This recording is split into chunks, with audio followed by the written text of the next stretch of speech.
Hi guys, so this is the video for the week of April 13th.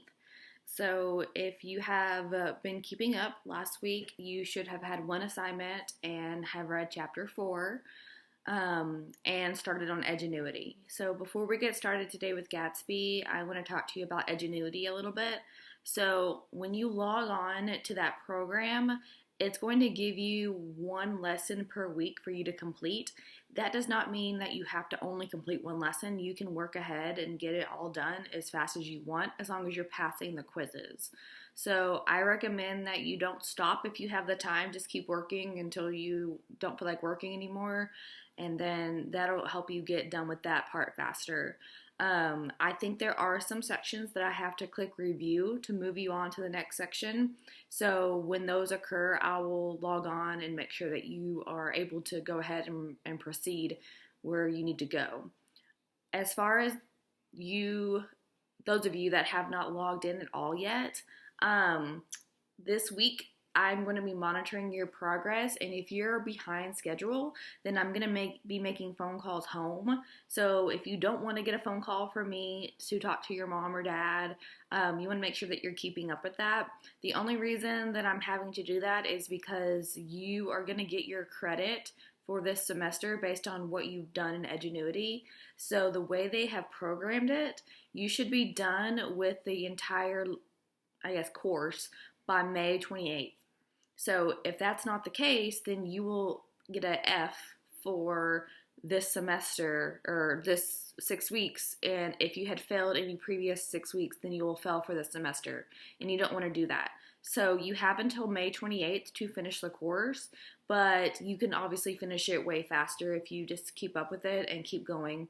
I will be making phone calls home for those of you that are behind schedule and those of you that haven't logged in at all. So if you are kind of getting bored and losing motivation and feeling like things aren't going the way that you want them to go because you're not in a regular classroom setting, now is not the time for that to occur. You got to make sure that you keep going, you persevere to the end of the semester so that you get your credit.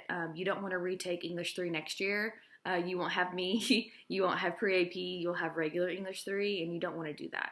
So with that being said, that's all my updates on Edgenuity. I will be checking the progress on Thursday to see how far you are, and then I will be making phone calls home on Friday. So you don't want to wait until the last minute, because if I check Thursday morning and you go down Thursday night, I'm still making that phone call home because when I checked, you hadn't done anything.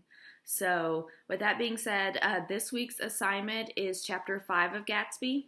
So you read chapter 4, and in chapter 4 you got to hear a little bit more about Gatsby from his point of view and his reasonings, kind of why he is the way he is and where he gets his money and his history and everything. And you analyzed how Nick kind of was skeptical of what he was saying. So do you believe him? Do you believe what he had to say, right? So he's very to the point, like as soon as Nick gets in the car, he's like, I've done this and this, and look at this medal, and look at my picture, and I'm an Oxford man, and blah, blah, blah. And everything kind of pours out of him. In a normal social setting, to someone you have never met before, it's kind of awkward for you to kind of go into that much detail about yourself whenever it's not really been asked, right? And then, he makes the awkward question to Nick, what do you think about me? Which puts Nick in an awkward position because he's like, I don't really know you, and why would you ask me that straight out? So you have Nick kind of listening to all these outrageous stories, but he's got physical proof, so it makes you like kind of question, well, why is he saying all these things?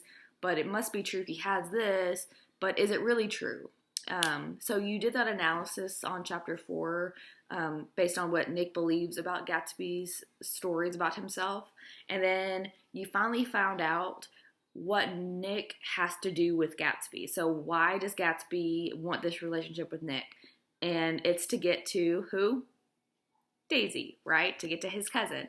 And so we have this opportunity that we're going to get to see the meeting between Gatsby and Daisy in chapter 5. And so that's what Nick is going to have to set up for him. So he's kind of playing wingman, right, for his cousin. that is married, remember, to meet up with her ex, right? And so it's kind of this awkward situation for Nick again. But then remember, Nick has already met her husband's mistress. So Nick is kind of involved in everyone else's side pieces, and it's kind of all a hot mess, really. So, chapter 5 is an amazing chapter, and you get to see the meeting between Gatsby and Daisy again. They haven't seen each other for 5 years. And so, I want to kind of put this in perspective for you. So, you're in high school, right? By now, probably you have a boyfriend or girlfriend, and you may even have dropped the L word, right? So, that's really something that high schoolers take to heart, right? Because you have all these feelings and these hormones and these emotions, and that the idea of that first love is so strong, right? Well, that's what's going on with Gatsby and Daisy. So they are each other's first love. And to Gatsby, this has been something that he just hasn't been able to let go of because he just loved her so much back then. And we're going to find out how that goes.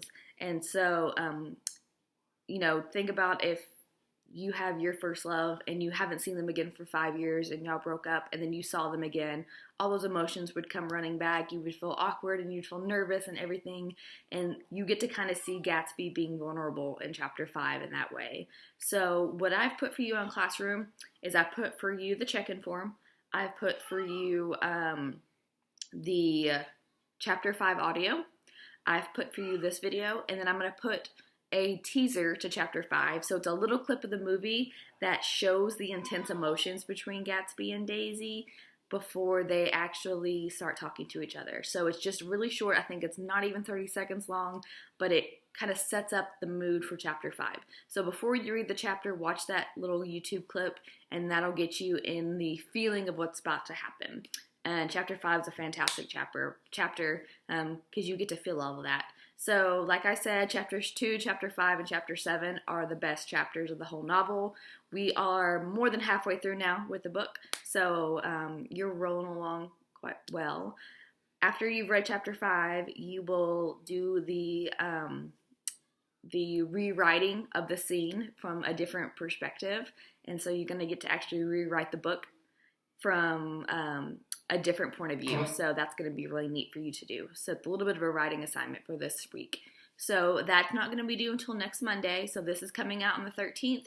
That's not going to be due until the following week on the 20th, when we'll go on to the next chapter. So I hope that you're all doing well. I hope that you're all staying safe and healthy, and that you're not going out. And then, as of right now, we're doing a stay-at-home order until April 30th, so I don't know if we'll come back to school or not, but if we do, it won't be until May.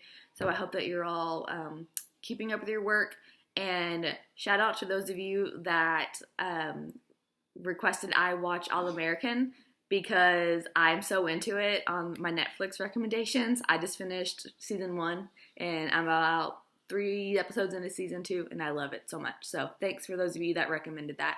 I hope y'all have a great week, and I will see you all next Monday. Okay, bye.